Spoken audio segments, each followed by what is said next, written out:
मैं एक middle class family से शहर बहावलपुर से ताल्लुक रखता हूँ। हम कुल 5 बहन भाई हैं और मैं सबसे बड़ा भाई हूँ, तो घर की सारी जिम्मेदारी मुझ पर थी। आज से कई साल पहले जब मैं मैट्रिक में था, मुझे मेरे मोहल्ले की एक लड़की पसंद आ गई। हमारे पास फोन नहीं थे, तो बस एक दूसरे को देखकर खुश हो जाते। जैसे ही मैट्रिक खत्म हुई, घर वालों ने बोला कि अब तुमने कमाना है। मैंने मैट्रिक करके पढ़ाई छोड़ दी और एक जॉब करने लगा।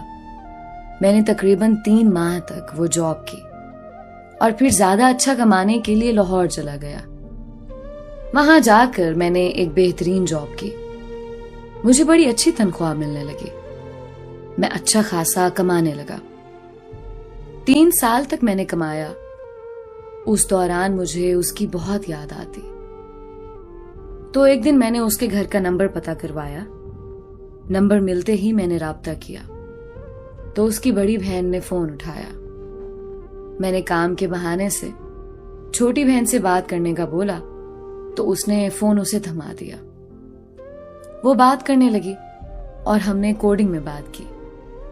वो बहुत घबराई हुई थी। बस उसके बाद हमारी बात होती रही। कुछ अरसे के बाद हम दोनों ने अपने घर वालों को बता दिया कि हमारी शादी करवाई जाए।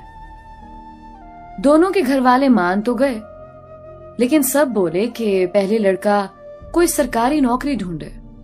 लेकिन मैं बाहर किसी मुल्क में जाना चाहता था। उस लड़की और घर वालों ने मुझे रोकना शुरू कर दिया कि नहीं, यहीं रहो और सरकारी नौकरी करो। मैं भी उसकी वजह से खामोश हो गया और नौकरी के लिए अप्लाई करने लगा। उसके बाद पता नहीं ऐसा क्या हुआ, हम दोनों की बात ना हुई। बहुत वक्त तक हम दोनों एक दूसरे के साथ राब्ता ना कर सके। मैं छुट्टियों पर लाहौर से वापस घर आया तो उसको देखने के लिए 2 दिन तक उसकी गली में फिरता रहा, मगर वो नजर नहीं आई।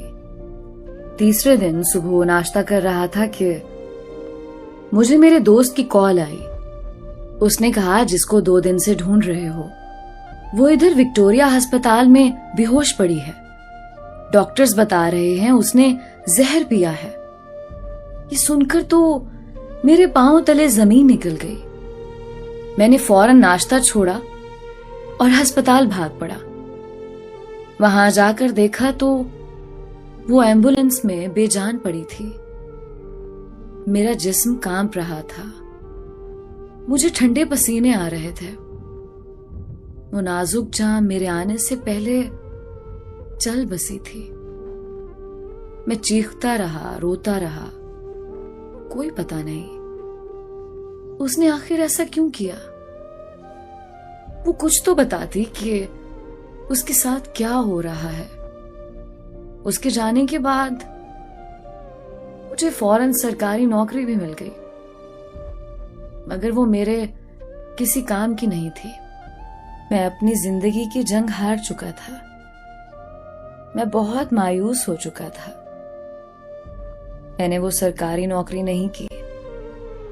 मेरा अपने घर पर दिल नहीं लगता था। बार बार उसकी यादें मुझे सताती। मैंने बाहर मुल्क का वीजा कराया और मुल्क छोड़कर पाकिस्तान से निकल गया। आज मेरे पास सब कुछ है, अच्छा स्टेटस, पैसा, नाम, नौकरी, सब कुछ। लेकिन वो नहीं है। मैं आज तक ये सोच सोच कर घुटता हूं कि उसने ऐसा क्यों किया हम दोनों के साथ। आखिर क्यों जहर पी लिया उसने।